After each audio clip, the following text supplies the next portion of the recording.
Greetings everyone, and welcome to part 1 of the Sonic Mega Man crossover. It has finally arrived. Sonic, Mega Man, Wily, Eggman, this is going to be awesome. And I'm going to be giddy as a schoolboy as I review this issue. So, enough of me talking, let's start reviewing. This epic story begins with Sonic and Mega Man fighting each other? Huh? Well, it's your typical crossover cliche of the heroes fighting each other over some misunderstanding. And what's this? This familiar-looking robot is watching them for... I get it. The Mad Doctors celebrating that their arch-nemesis are beating the crap out of each other.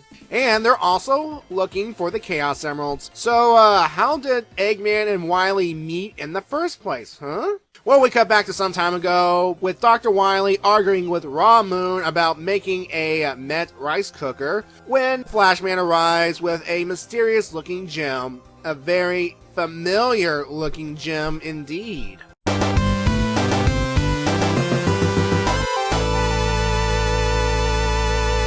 And not just any Chaos Emerald, the missing Blue Emerald from Sonic's world. And speaking of, back in Sonic's world, Dr. Eggman is essentially addressing his subordinates for failing to find the missing Blue Chaos Emerald, and guess who appears on screen? After a clash of egos, Eggman realizes what's going on and properly introduces himself to Dr. Wily. Now, Wily thinks Eggman is an alien. Eggman had to educate Wily on the concept of parallel universes, and they get into a bit of a dialogue saying that how they want to enforce their sense of order on their world, and that there's this individual that keeps giving them migraines, and that's when they decided to meet. So thanks to Eggman's instructions, Wily used the Chaos Emerald to create a special zone for them to meet in. They get into a brief argument on what to name this zone until they both agree on Skull Egg. And thanks to its unique space-time properties, they decided to begin construction of a device using both their resources, and that's nice that they brought in the Met rice cooker from earlier.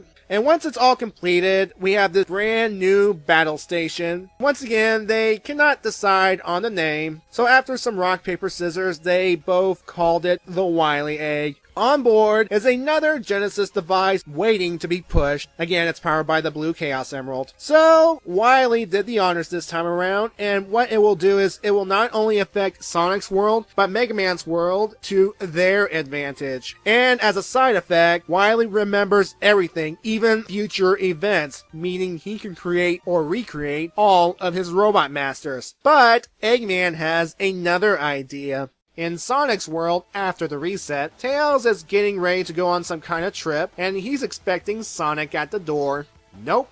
High base and metal Sonic, and they proceed to capture him. So on the Wily Egg, Tails wakes up, and the two Mad Doctors are explaining that Bays cannot enter Sonic's world without Metal Sonic accompanying him, and vice versa. So they've decided to combine their sciences to transform Tails into a robot so that he can cross the dimensions without any trouble. So they did, and behold, it's the robot we saw earlier, who Wily has christened Tails Man. And I like this little discussion about how robot servants work. Wily likes some personality into their robots, but Eggman doesn't, for fearing rebellion. But it doesn't matter. They're going to capture more of Sonic's friends to turn them into robots, because they'll give Sonic a bit of a headache and give more forces for Mega Man to fight. In Mega Man's world, after the reset, we have Proto Man here following the police to a disturbance at the National Bank. And who could be going to the bank? And why? Well, we know the why. For some reason, there's a Chaos Emerald in the vault. Huh?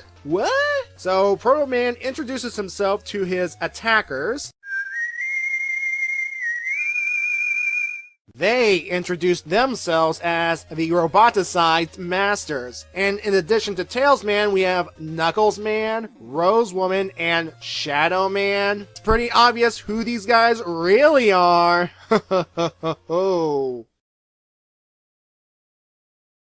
So that's the first issue right there. And what do I think about it? It's great! I mean, the Eggman Wily interactions alone make this issue gold. Pure Gold. Now, this issue does address a major plot point from the Sonic comics, the missing blue Chaos Emerald. You know, the same one that Eggman used to reset Sonic's world before? And after Sonic reset the world back to normal, it went missing? Well, now we know where it ended up. Megaman's world. Because of the whole space-time thing, I'm guessing. It's thanks to the Blue Emerald that the two Mad Doctors were able to meet and plan something big for their worlds. And once again, the Genesis button is pressed. The Roboticized Masters, huh? You can obviously tell that they are both of Dr. Eggman's and Dr. Wily's designs. I mean, Dr. Eggman provided the robotization process, and the designs are reminiscent of those in Megaman's world. Frankly, they look a bit odd. I mean, yeah, you can tell that this will make Sonic uncomfortable if he sees his friends like this. And I know what you're thinking. How did Shadow get captured in the first place?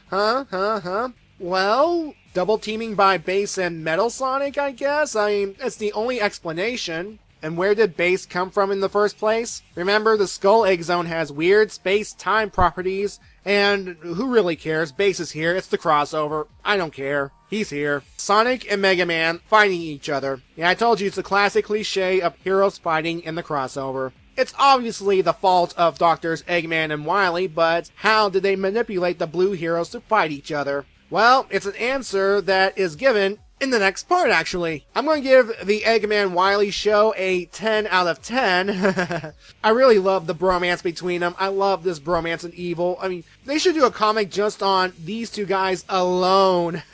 Alright, so yeah, that's part 1 of the crossover, and I'll see you in part 2. Bye-bye now.